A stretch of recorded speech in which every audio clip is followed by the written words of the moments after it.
لا حول ولا قوة إلا بالله العلي العظيم. أعوذ بالله السميع العليم من الشيطان اللعين الرجيم. بسم الله الرحمن الرحيم. الحمد لله رب العالمين. الصلاة والسلام على أشرف الأنبياء والمرسلين سيدنا ونبينا وشفيع ذنوبنا مولانا بالقاسم محمد. اللهم صل وآله الطيبين الطاهرين المعصومين المنتجبين المنتخبين. أما بعد، قال الله تبارك وتعالى في القرآن الحكيم وأصدق الصادقين وقوله الحق. بسم الله الرحمن الرحيم. إني جاعل في الأرض خلیفہ. صلوات پڑھ محمد و آل محمد. عزیزان گرامی، معزز سامعین، ماتمداران سید الشہداء،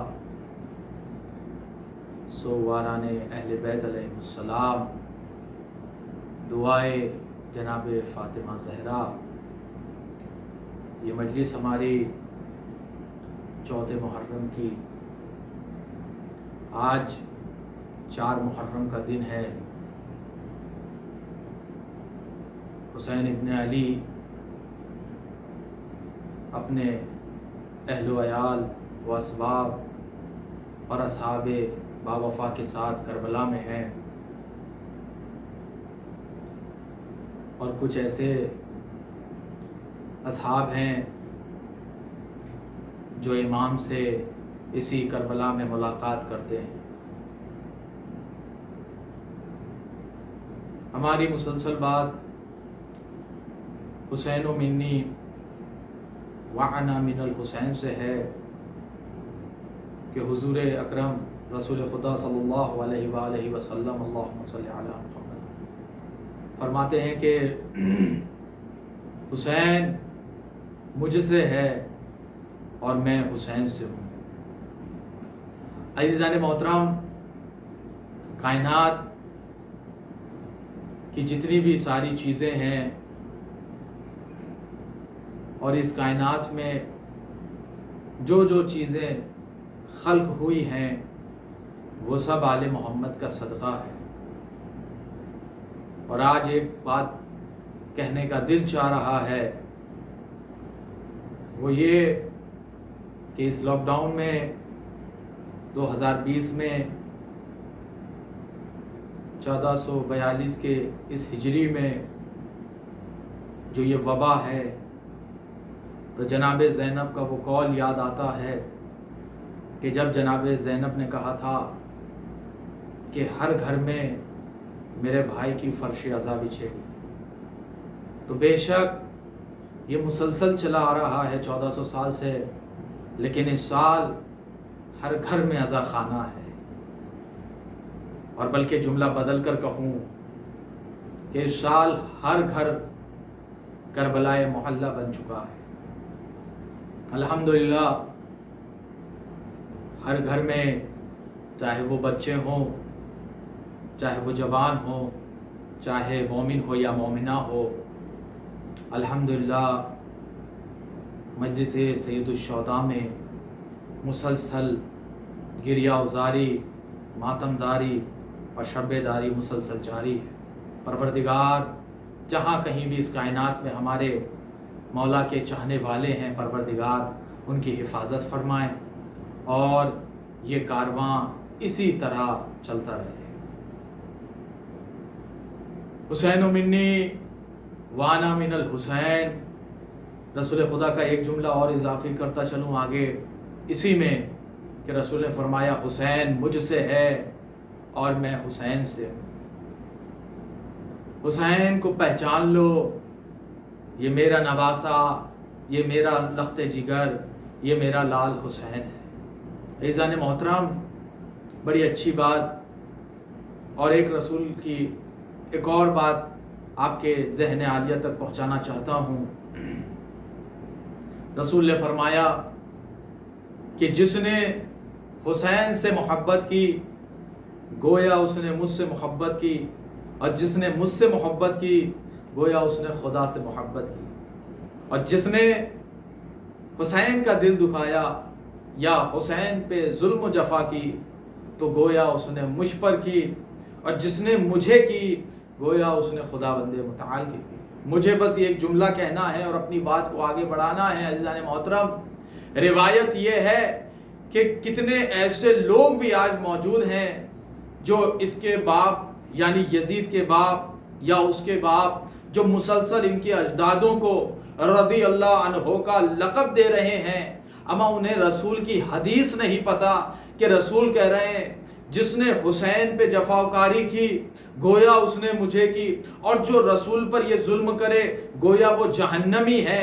تو یہ دنیا کے جو مسلمان ہیں، جو ان کا سینس ہے، جو ان کے دماغ ہے، وہ کس راہ پر جا رہا ہے؟ بس یہ جملہ کہنے پر ایک جو امام حسین علیہ السلام نے عاشورہ میں یہ جملہ ارشاد فرمایا، اور الحمدللہ جس وقت ہم لوگ کربلا جائیں گے اس وقت وہ منظر میں دکھاؤں گا کہ جس وقت امام حسین جس جگہ پر کھڑے تھے اور امام نے ظالم سے صبح عاشور کلام فرمایا تھا انشاءاللہ چند دنوں بعد۔ عزیزان محترم، کہنے کا مقصد یہ ہے کہ امام نے فرمایا بے شک تم میرے جو سامنے آئے ہو وہ تمہاری خطائیں یہ ہیں کہ تمہارا پیٹ حرام غذاؤں سے بھر چکا ہے، نہ تم مجھے پہچان پا رہے ہو، نہ میری آل کو پہچان پا رہے ہو، نہ میرے اصحاب کو پہچان پا رہے ہو۔ عزیزان محترم، اس کا کہنے کا مقصد یہ تھا امام حسین کا وہاں سے لے کر اب تک، یعنی ہمیں اپنی غذاؤں پر دھیان دینا ہوگا، ہمیں اپنے خون کے قطروں پہ دھیان دینا ہوگا، ہماری بہت ساری ایسی چیزیں ہیں جس پر ہمیں دھیان دینا ہوگا۔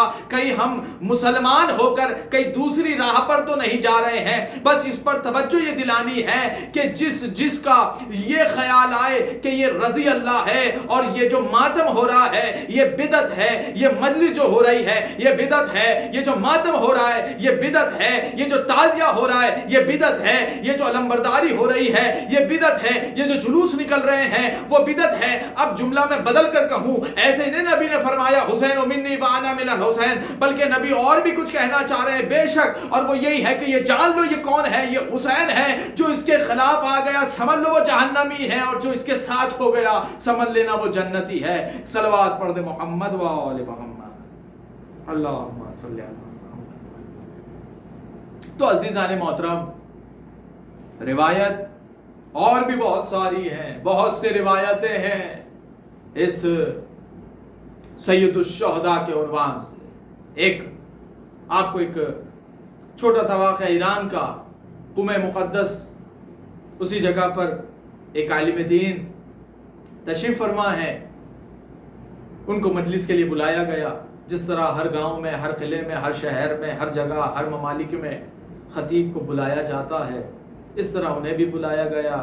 بڑے آیت اللہ تھے، بڑا احترام تھا، تو کہا قبلہ آج آپ مجلس پڑھیے گا۔ انہوں نے کہا بے شک میں ضرور آؤں گا۔ یہ وہاں پر پہنچے، اور پہنچنے کے بعد جس جگہ پر عزا خانہ تھا وہ حصہ تھوڑا سا تعمیر کے لیے بن رہا تھا۔ انہوں نے کہا کہ آغا آج آپ کو یہاں مجلس نہیں پڑھنی ہے بلکہ آپ کو اس جگہ پڑھنی ہے۔ آغا نے ایک جملہ ارشاد فرمایا کہ یا بتاؤ یہ عزا خانہ ہے، یہاں سے کتنے سال ہو گئے اس عزا خانہ کو مجلس ہوتے ہوئے، کتنے سال، عرصہ ہو گیا۔ لوگوں نے عرض کی، جو بانیان مجلس تھے انہوں نے عرض کی کہ یہاں پر تقریباً 40 سے 50 سال ہو گئے ہیں جو مسلسل اسی پر مجلس و برپا ہے۔ وہ رونے لگے، گریہ کرنے لگے، کہا اگر مجھے کہیں اور جگہ لے جائے تو میں نہیں پڑھوں گا مجلس، مجھے اسی جگہ پر پڑھنی ہے۔ تو عزیزان محترم، بہت ہی جلدی لوگوں نے اس جگہ کو صاف کیا اور وہیں پر مجلس ادا کی۔ تو انہوں نے کہا کہ یہ جس جگہ پر اہل بیت علیہم السلام کی مجلس ہوتی ہے تو پروردگار عالم وہاں پر رحمتیں نازل فرماتا ہے۔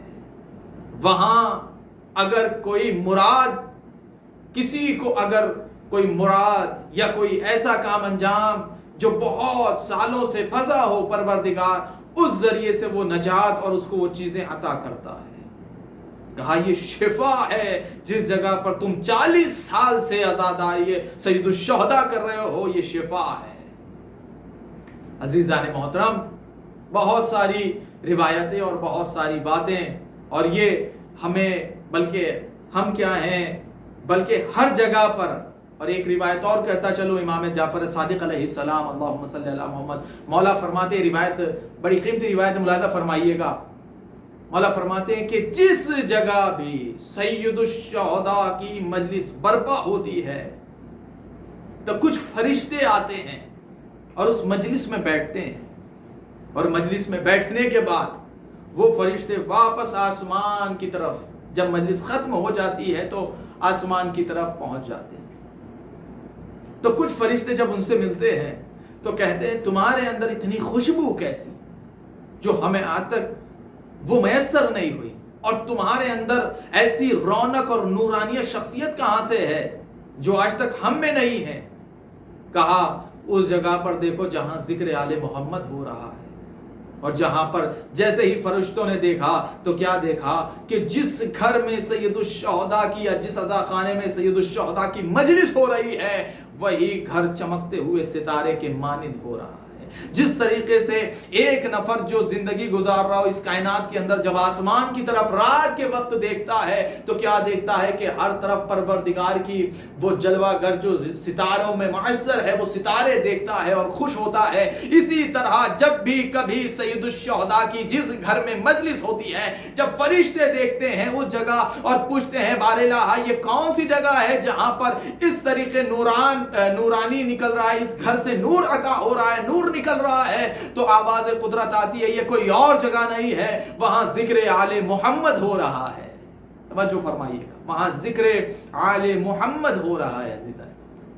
اور ذکر آل محمد میں نے جو روایتیں پڑھی ہیں میں آپ کے سامنے پیش کروں کہ علماء اکرام نے فرمایا کہ حتیٰ کہ ایک قطرہ پانی بھی اگر نظر آل محمد میں شمار اگر کوئی کرتا ہے تو اس کا حساب نہیں ہے۔ آپ کو ایک واقعہ اسی نجف اشرف کا میں بیان کرنا چاہتا ہوں، ملاحظہ فرمائیے، اور اس کے بعد گفتگو آگے ہوگی کہ آغا مہدی بحر العلوم کے شاگرد جناب عید اللہ شیخ حسین تبریزی نے اس وادی السلام جو نجف اشرف میں ہے، نجف اشرف کے قبرستان جسے ہم لوگ سب وادی السلام کرتے ہیں، کہ جہاں پر روایت یہ ہے کہ فشار قبر نہیں ہوتی اور انسان بے شک سوال و جواب میں ہوتا ہے، لیکن جیسے ہی سید الشہداء کی مجالس میں جو انسان شریک ہوتا ہے تو امام رضا فرماتے ہیں کہ خود ہم اہل بیت اس کے قبر میں آتے ہیں۔ تو عزیزان محترم، ہمیں جتنی پوری اپنی زندگی میں کوشش زیادہ تر یہی کرنا چاہیے کہ جتنا زیادہ ہم سید الشہداء کی مجلس میں یا تو بیٹھیں، یا ہماری حیثیت اتنی ہو کہ ہم اس میں کچھ نظر عطا کر دیں، یا ہماری اتنی طاقت و قوت ہو کہ ہم وہاں کے کوئی امور کو اپنے پہ انجام دے سکیں۔ ہم یہ نہ سوچیں کہ فلاں شخص ہے اتنا پیسے والا ہے وہ اس چیز کو انجام دے، نہیں، بلکہ ایک اور یہاں بات آ گئی ہے میرے ذہن میں، تو ایک بات کہتا چلوں کہ جب اگر کوئی شخص سید الشہداء کی مجلس میں یا اہل بیت علیہ السلام کی مجلس میں، مثلا ابھی اس زمانے میں اگر کوئی اس جگہ پر مائک ہدیہ کر رہا ہو اور کوئی ذاکر آ کے یا خطیب آ کے یا مرثیہ خواہ آ کے یا نوحہ خان آ کے وہاں پر ذکر آل محمد کر رہا ہو، توجہ فرمائیے گا، ذکر آل محمد کر رہا ہو، تو اس وقت پروردگار عالم اس کو اتنا ثواب عطا کرتا ہے کہ جب ذاکر وہاں پر کلام کرتا ہے اور جتنے دور تک وہ آواز جاتی ہے اتنے دور تک پروردگار اس کو ثواب عطا کرتا ہے۔ تو یہ بہت بڑی قیمتی یہ ایام عزا ہے جو 2 مہینہ 8 دن مسلسل ہمیں عطا کی گئی، تو ہم اس میں کوشش کریں کہ امام کے حوالے سے بہت ساری چیزیں ہم عطا فرمائیں، یعنی ہم خود اپنے جیب سے ساری چیزوں کو انجام دیں، یا ہماری جتنی بھی سعادت ہے ہم اس چیز کو انجام دیں۔ تو آقا محمد بحر العلوم کے شاگرد شیخ حسین تبریزی نے وادی السلام نجف اشرف کے قبرستان میں، ملاحظہ فرمائیے گا، جو حرم مطہر کے پیچھے ہے، چشم بررخی سے دیکھا کہ وادی السلام میں مدفون مومنین اور ملائکہ ایک نیک مومن کی روح کا یعنی ان کی روح کے استقبال کی قیادت کر رہے تھے کہ اس لیے کہ یہ جو آنے والا ہے یہ کوئی عام شخصیت نہیں ہے، یہ اہل بیت کا چاہنے والا ہے۔ سارے ارواح وہاں پر ان کا استقبال کر رہے ہیں۔ اور ملاحظہ فرمائیے، بڑی واقعاً شیخ حسین تبریزی نے جو اپنے استاد محترم مہدی بحر العلوم کے جو شاگرد ہیں انہوں نے جو یہ انجام دی ہے روایت ملاحظہ فرمائیے گا کہ انہوں نے اس چیز کو دیکھا کہ انواع اقسام کے یعنی جنتی کھانوں کا اہتمام کیا گیا۔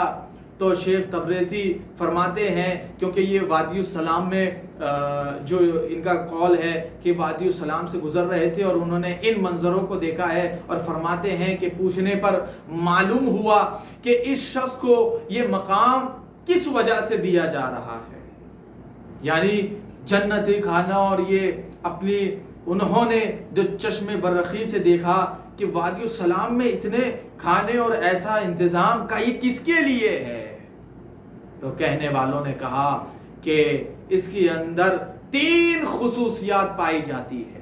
توجہ فرمائیے گا، 3 خصوصیات کا وہ کون سی خصوصیات کا؟ پہلی خصوصیات وہ ہے کہ وہ اہل بیت سے بے پناہ محبت کرتا تھا، بے پناہ محبت کرتا تھا۔ یعنی اگر کوئی شخص اہل بیت کے عنوان سے اگر کوئی غلط کہتا ہو، چاہے ہم میں سے ہو یا کوئی بھی ہو، فوراً اس کو بے تحاشا کلام کہتا تھا کہ یہ آپ نے غلط کام انجام دیا ہے۔ اہل بیت کی جو سیرت ہے وہ روایت احادیث علیہ السلام کی جو ساری باتیں ہیں وہ آیت قرآن سے ملتی جلتی ہیں، اور وہ باتیں عرض خدمت ہے، چاہے اس دنیا میں کوئی ہو چاہے کوئی اور دوسری جگہ پر کوئی ہو۔ عزیزان محترم، جو اہل بیت علیہ السلام کے خلاف آ گیا سمجھ لیجئے وہ جہنمی ہیں، وہ چاہے کوئی بھی ہو۔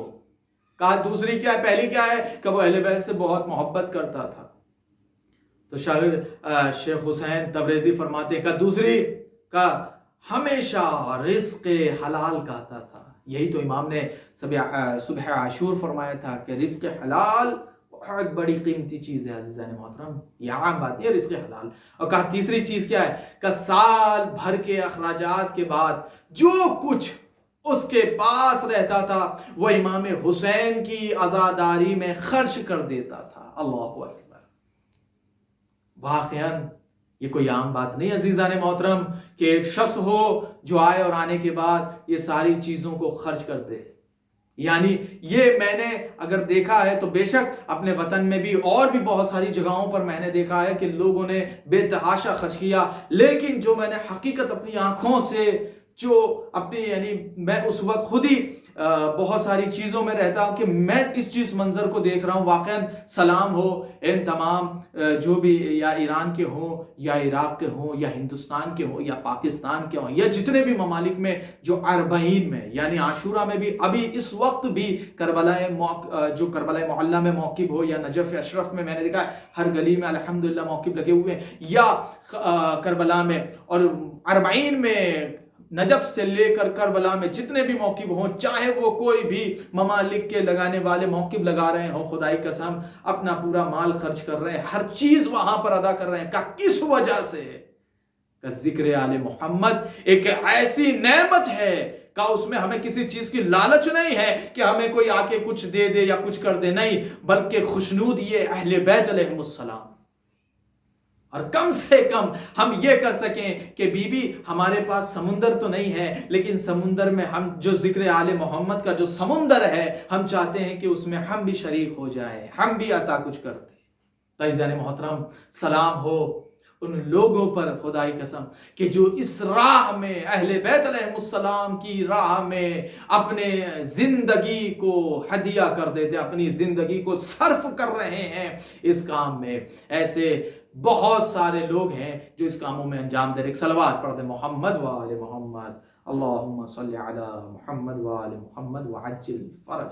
عزیزان محترم، بس آخری بات اور ربط مسائب کہ حسین منی وانا من الحسین، حسین مجھ سے ہے اور میں حسین سے ہوں۔ اور بے شک یہ نبی نے جناب آدم سے لے کے خاتم تک کہہ دیا کہ حسین تب سے مجھ سے تھا اور لیکن حسین و منی اور وعنا من الحسین، حسین اول لفظ استعمال کیا، حسین مجھ سے ہے، لفظ استعمال کیا پہلا کہ حسین مجھ سے ہے، پھر رسول فرماتے ہیں وعنا من الحسین، اور میں حسین سے ہوں، یعنی محمد سے لے کے تا قیامت تک محمد حسین سے ہے، اور اول طاقت حسین محمد سے ہے اور میں حسین سے ہوں۔ عزیزان محترم، یہ صرف رسول خدا نے اپنے ان صحابہ اکرام کے لیے حدیث نہیں بلکہ تا قیامت کے لیے حدیث ہے کہ حسین مجھ سے ہے اور میں حسین سے ہوں، اور جان لو یہ حسین کون ہے، چاہے یہ بچپن میں ہوں یا بزرگ میں ہوں، چاہے یہ سوتے ہوں یا چلتے ہوں، یہ امام ہے،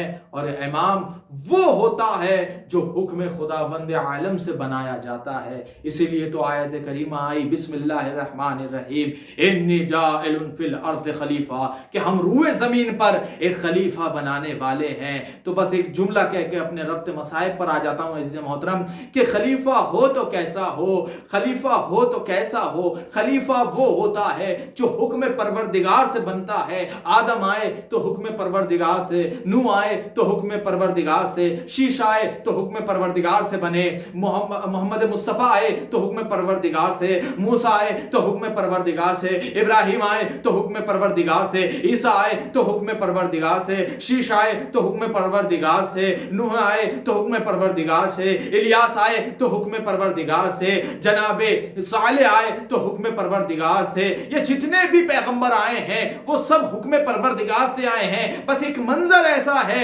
جہاں پر رسول کا یہ وقت ختم ہوتا ہے، لیکن اس کے بعد حجت خدا کوئی باقی ہونا چاہیے اس سرزمین میں جو تمام علوم الہی کو انجام دیتا ہو، تو وہ کوئی اور نہیں علی ابن ابی طالب ہیں، جہاں قرآن نے بھی تذکرہ کیا کہ تمہارا مولا اللہ ہے، تمہارا مولا ولی جو ہے وہ رسول ہیں، اور وہ ہیں جو حالت رکوع میں زکوٰۃ دیتے ہو تو وہ کوئی اور نہیں ہے، علی ابن ابی طالب ہیں۔ تو بس جملہ بدل کر کہوں اصحاب میں اور علی میں یہی تو فرق ہے کہ اصحاب وہ ہیں جو آیتوں کا انتظار کرتے ہیں، اور علی وہ ہیں کہ آیت خود یہ انتظار کرتی ہے کہ اگر علی کوئی فعل انجام دے اور ہم ان پر آ جائیں۔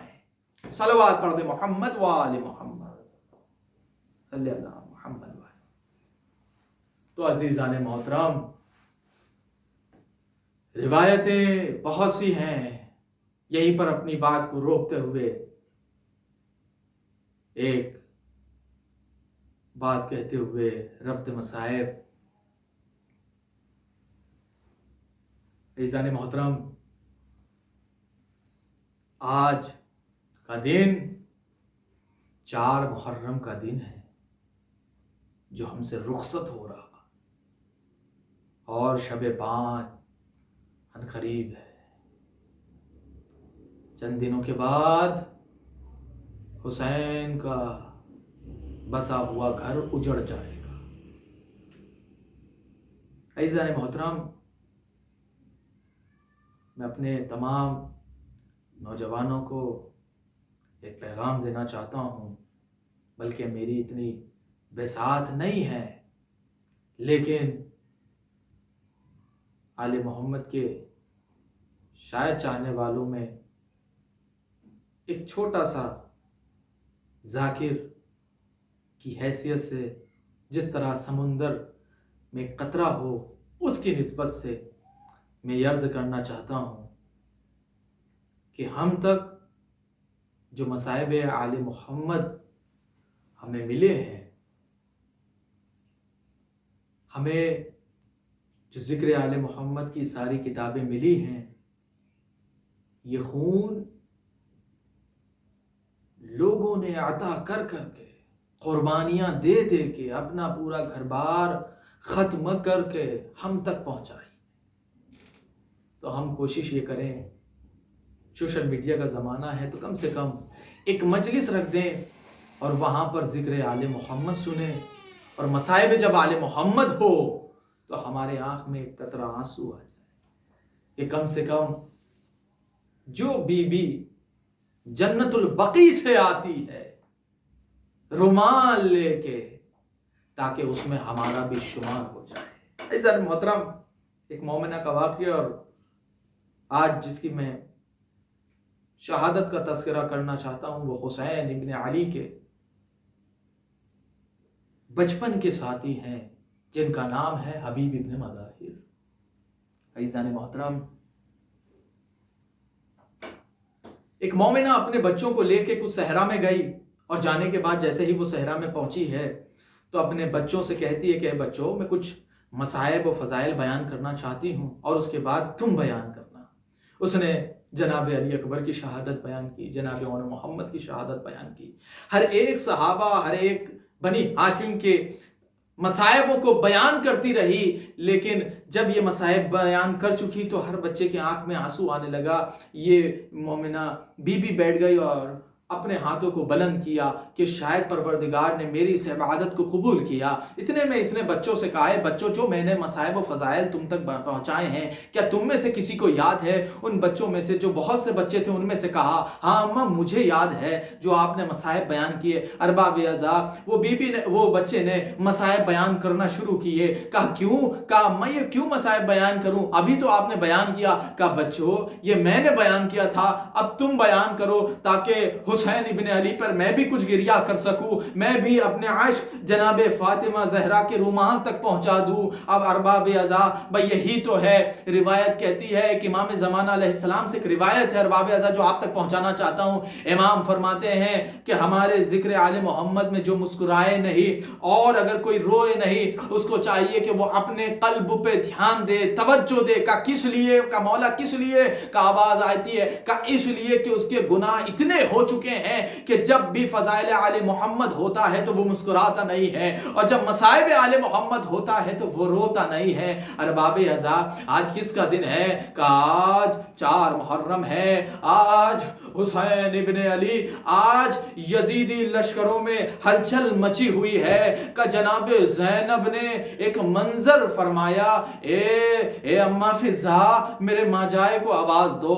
جناب زینب نے یہ جملہ کہا، جناب فضا دوڑی ہوئی خیمہ حسین میں آئی اور کہا اے شہزادے، اے حسین ابن علی، جاؤ تمہیں شہزادی دریافت کر رہی ہیں۔ حسین ابن علی خیمہ جناب زینب میں آئے اور آنے کے بعد عرض کی، اے بہن زینب، کیا ماجرا ہے؟ کیوں پریشان ہو؟ اے بھیا، میرا دل بے چین ہے، لیکن بھیا میں اطمینان میں یوں ہوں کہ ایک شور ہو رہا ہے۔ یہ کیا ہمارے میں کوئی ہمارا چاہنے والا، یہ جو لشکروں میں آنا جانا ہو رہا ہے، یہ شور کا آواز کیسی ہے؟ کیا ہمارا کوئی آنے والا ہے؟ ارباب اعزاء، حسین کی آنکھوں میں آنسو آ گئے، اور آنے کے بعد حسین کچھ لمحے دور ہوئے اور ہونے کے بعد کہا، عباس جاؤ قلم و کاغذ لے کے آؤ۔ جناب عباس قلم و کاغذ لے کے آئے۔ ارباب اعزاء، روایت بڑی سخت ہے، بس 2 جملے آپ کے سامنے اور ختم دعا ہوگی انشاءاللہ۔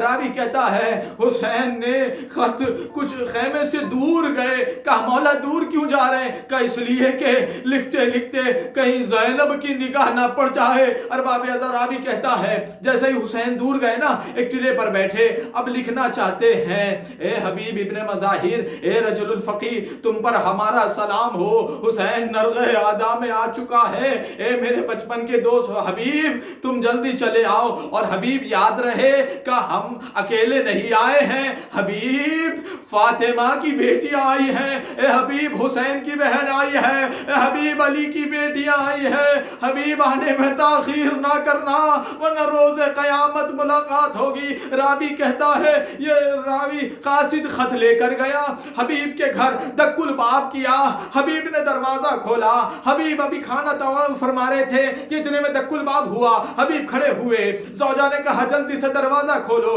حبیب نے دروازہ کھولا، اور ابھی دروازہ کھلنا تھا۔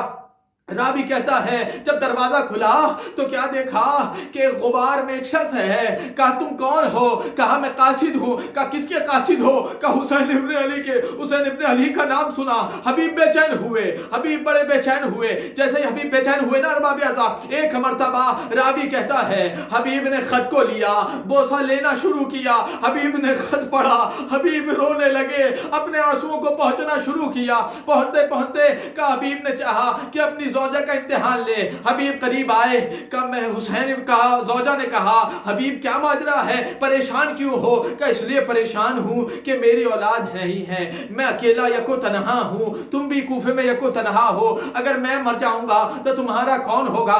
حسین نرگہ عادہ میں پھنسے ہوئے ہیں، حسین نرگہ عادہ میں ہیں، مجھے طلب کر رہے ہیں، میں بچپن کا ساتھی ہوں، میں ان کا ساتھی ہوں، میں ان کا دوست ہوں، میں ان کا غلام ہوں، میں بچپن سے ساتھ میں ہوں۔ جب حسین چلتے تھے تو ان کی خاک میں قدم رکھتا تھا، میں ان کی خاک کو اپنے سر پر رکھتا تھا، میں ان کی خاک کو بوسہ دیتا تھا، میں ان کا ساتھی اور باب عذاب۔ یہ جملہ کہہ رہے ہیں حبیب ابن مظاہر۔ اتنے میں زوجہ بے چین ہوئی، کھڑے ہوتے کہتی ہے، جب جگر میں کہتی ہے اے حبیب تم یہاں بیٹھو، تلوار مجھے دو، میں نرغہ عادہ حسین میں جاؤں گی۔ ہائے ہائے غریب حسین کہ آج مومنہ بھی ارباب اعضاء ایسے نہیں، ہماری مومنہ ماتم حسین کرتی ہیں۔ کہ کیوں؟ کہ حبیب ابن مظاہر کی جیسے زوجہ نے جب یہ سنا نا تو بے چین ہو گئی۔ آج کی مومنہ بھی ایسی ہیں جو بے چین ہو جاتی ہیں۔ تو چاہتا ہوں کہ ہر ایک نوجوان اس میں بڑھ لے کے حصہ لے، تاکہ علم بھی اٹھائے، تعزیہ بھی اٹھائے، ماتم بھی کرے۔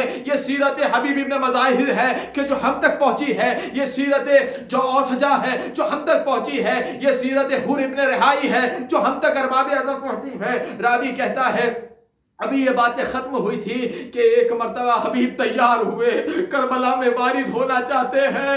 ایک آواز آئی اے میرے مولا حسین، دیکھو حبیب ابن مظاہر آ رہے ہیں۔ اے ارباب اعضاء حبیب کو دیکھتے ہوئے حسین دوڑتے ہوئے آگے بڑھے۔ حبیب نے اپنے کو زمین پر گرایا، مولا کے قدموں کا بوسہ لیا۔ حسین نے کہا اے حبیب تم ہمارے قریب آ گئے ہو۔ حبیب کو گلے سے لگایا، آواز آئی، خیموں سے آواز آئی، اے اماں فضا حبیب کو کہو زینب سلام کہہ رہی ہے۔ ارباب اعضاء یہ جملہ سننا تھا کہ ایک مرتبہ حبیب جب یہ آواز سنے، فضا نے آواز دی نا اے حبیب تمہیں زینب کا سلام۔ حبیب نے اپنے منہ پہ تماچے مارنے شروع کر دیے۔ ارباب اعضاء راوی کہتا ہے 10 محرم کو حبیب کو اجازت لی۔ ارباب اعضاء یہ پہلے ایسے ضعیف توانائی تھے جو راوی بعض روایت 70 سال کہتے ہیں، بعض کہتے ہیں 90 سال کے، یہ عمر ہو چکے تھے۔ ارباب اعضاء بڑے ضعیف ہو چکے تھے۔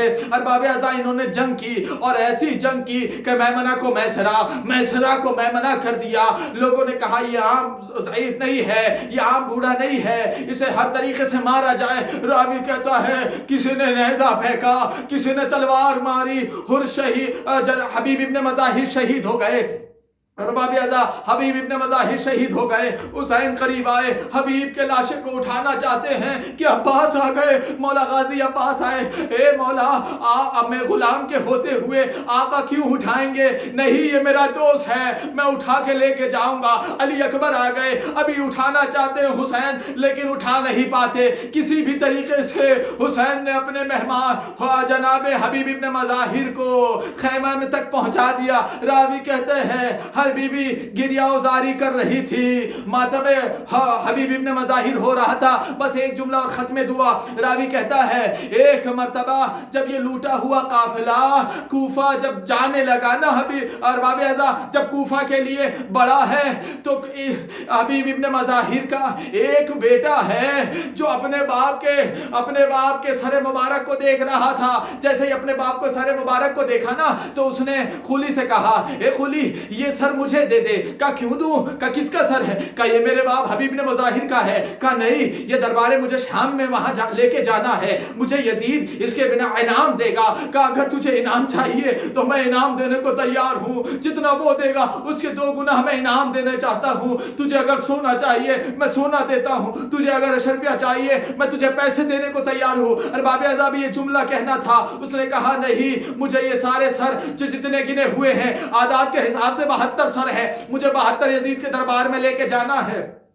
ارباب اعضا راوی کہتا ہے ابھی کچھ لمحے گزرے تھے کہ ابھی یہ کوفہ سے شام کی طرف روانہ ہوئے. حبیب بن مظاہر کے بچے نے کچھ 20-25 افراد کو جمع کیا اور کہا میرے بابا کے سر کو لینا ہے. راوی کہتا ہے ایک مرتبہ ان لوگوں نے خولی پر حملہ کیا, بابا کے سر کو لیا اور لینے کے بعد ابھی کچھ لمحے حبیب بن مظاہر کا بچہ ابھی کچھ آگے ہی بڑھتا ہے تو کیا کہتا ہوا جاتا ہے. ارباب اعضا سنو گے جملہ, وہ کہیں اور نہیں بلکہ جہاں پر سید سجاد ہاتھوں میں ہتھکڑیاں, پیروں میں خاردار توق, گلے میں بندھا ہوا خاردار توق تھا, پیروں میں بیڑیاں بنی تھی. ارباب اعضا جیسے ہی ایک مرتبہ یہ گزرا ہے جناب سید سجاد نے سنا, ارے میں وہ جوان ہوں, ارے جس کا باپ ضعیف ہو اور جوان زندہ ہو, ارے وہ کیسے اس کے باپ کے سر کو لے جائے. ارے سید سجاد بے چین ہوئے, آواز سر مبارک حسین کو دیکھتے ہوئے کہا اے بابا مجھے معاف کرنا,